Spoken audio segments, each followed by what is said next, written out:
The original 1967 Bedazzled was made by 21st Century Fox at a time when the film industry wasn't as profitable as it had previously been in the studio era or would be in the age of the conglomerates. 21st Century Fox had just spent 44 million on making the 1963 film Cleopatra, which was the only annually highest grossing film to still make a loss. This meant that the film had to be mostly financed by director Stanley Donen, which resulted in this film having a low budget of only $770,000, which was less than even just Elizabeth Taylor's fee for Cleopatra. So this film was forced to rely more on the content, the story, and the dialogue than production values. This resulted in this film containing a lot more wittier dialogue and a lot more social commentary and dealing with more intellectual ideas. Um, Such as the evils of advertising, the devil saying that it was his latest invention, whereas the remake didn't. This film had sophisticated and witty dialogue. The remake didn't contain that. As you can see from both clips here, how they deal with the same event. You can see how in the remake there is no wordplay or any subtle jokes, whereas in the original, Stanley Moon's ice lolly melts and he says you really must be the devil. And also in the original, the devil goes about all of his evil deeds and references everyday inconveniences. Subtle visual comedy there, which the remake didn't contain either, as in the remake there was just a simple few throwaway lines. Here, my ice lolly's melted. You really must be the devil. Incarnate, how do you do? Oh, how do you do? It all seems to be quite straightforward. Good. All we need to do now, then, is get it witnessed. Sloth would be best. He's a lawyer. You look nothing like the devil. Oh, really? I suppose I could have gone this way. But it's so trick or treat. It's true!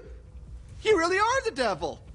Oh, come on, baby. Come and sit down. The remake was made in 2001 by 21st Century, when 21st Century Fox was owned by multi-million media mogul Rupert Murdoch. It was produced by Regency Enterprises, a film studio with several big commercially successful hits to its name, which include Mr. and Mrs. Smith and Free Willy. This resulted in this film getting a budget of $48 million.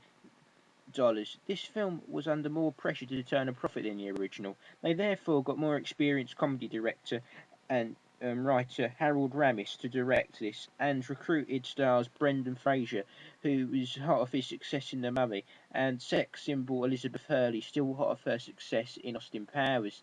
The original, on the other hand, starred Peter Cook and Dudley Moore, two stars that weren't that big in American mainstream at the time. So much so that in America this film was marketed as Stanley Donen's Bedazzled, as Stanley Donen was the bigger star.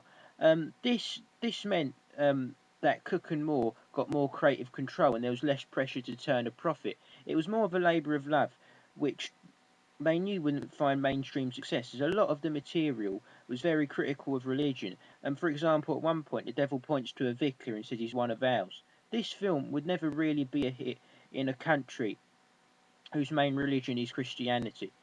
The remake, on the other hand, contained no anti-religious material and also provided no comment on society. It was only concerned with making money, in my opinion.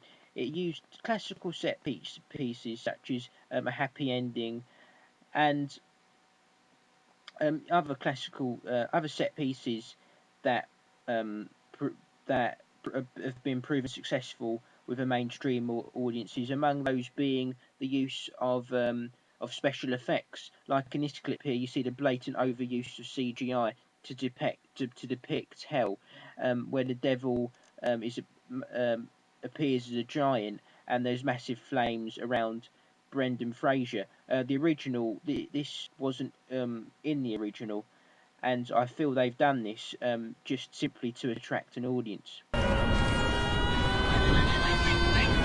Wait a minute! The remake was clearly aimed at a mainstream audience of 16 to 20-year-olds, E to C class, predominantly female, whereas in the British version, if it did have a target audience, it would be a 30 to 40 male reformer of class B to A. which is a much more niche audience that is unlikely to be in touch with mainstream cinema. Yeah, that's